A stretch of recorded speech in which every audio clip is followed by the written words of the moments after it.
La promotion des droits de la fille est toujours vive dans l'esprit des populations d'Agboville. Une valeur qui s'illustre à travers leur mobilisation pour la célébration de la Journée internationale de la fille.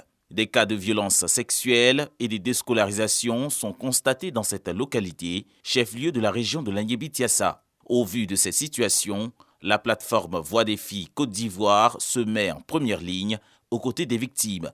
Le bureau de cette association est investi par la marraine, la ministre de la Femme, de la Famille et de l'Enfant, Nasseniba Touré. Le début de l'école était dur. Lorsque je commençais, une classe ne terminait pas et j'arrêtais. C'est comme ça que j'ai arrêté de fréquenter et j'ai commencé à vendre. Dans la rue, j'ai commencé à faire la coiffure. Il est difficile de travailler seul sur le terrain. Donc il faut se fédérer, il faut se mettre ensemble pour combattre ce mal qui sévit et qui fait que les filles ne veulent pas se développer harmonieusement. En 2022, le ministère de tutelle enregistre 3761 filles retirées de la rue et insérées, 7919 cas de VBG déclarés et pris en charge. Pour l'année 2023, la ministre Nasseniba Touré se dit satisfaite. C'est l'occasion pour nous de remercier le président pour le plan d'urgence de retrait des enfants. Quand ces jeunes filles sont retirées des rues, il y a un profilage qui est fait pour regarder dans quelle direction les amener. Et ce projet a été validé en même temps qu'un décret de famille d'accueil. 125 instituts de formation et d'éducation féminine, IFEF, s'attellent à travers le pays à développer des vocations chez les jeunes filles. La mobilisation pour les droits de la fille continue dans l'Anyébi-Tiassa. Un nouveau centre d'accueil pour enfants et filles, en partenariat avec le Lions Club, vient d'ouvrir à Agboville.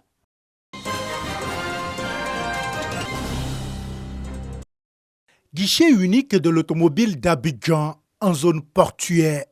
Le nouveau système d'immatriculation initiale des véhicules dénommé NCIV, lancé en juin dernier, fonctionne et fonctionne bien, selon le premier responsable de cette plateforme. Au bout du processus, on devrait pouvoir atteindre ce délai de 3 jours. Pour l'instant, on est souvent à 1 semaine, 10 jours, même voire 2 semaines. Mais quand nous arrivions, il y avait des dossiers de 3 mois, 4 mois qui existaient déjà.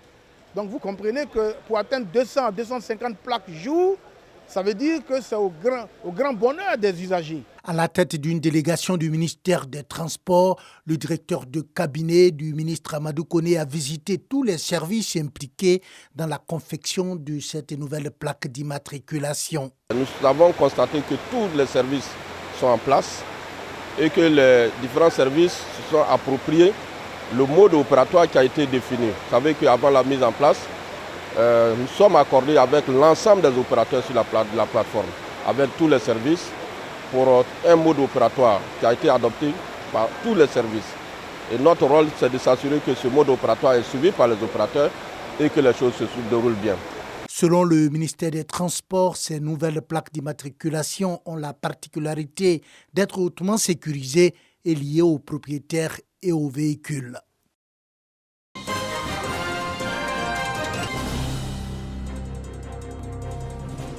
Unique femme en Côte d'Ivoire, titulaire de la chaire UNESCO, aux femmes et pouvoir de décision.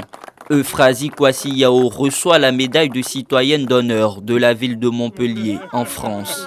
Mais je suis citoyenne, donc je suis heureuse d'avoir ce grand cadeau. Une distinction acquise au regard de l'impact de ces initiatives sur le renforcement du pouvoir des femmes et les communautés rurales dans le domaine de l'eau et de l'assainissement, selon le maire de Montpellier, Michael Delafosse. La récipiendaire voit en cette médaille l'aboutissement d'un travail de longue haleine. Je me dis que le travail que nous avons fait depuis des années est aujourd'hui reconnu.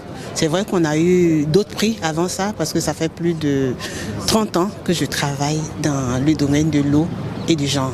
Merci à la Côte d'Ivoire, notamment à mon président de la République et à son premier ministre, tous ceux qui ont cru en moi dès le départ et qui aujourd'hui font de la chaire UNESCO aux femmes et pouvoirs de décision une référence dans le monde. Je me dis que j'ai réussi le pari. Un autre pari réussi, rien ne prédisait pourtant un tel avenir à Euphrasie Kwasi Yao. Son parcours socio-professionnel parsemé d'embûches relaté dans son œuvre dénommée « Le secret d'une aventure, celle qu'on n'attendait pas au sommet » est présenté aux personnalités.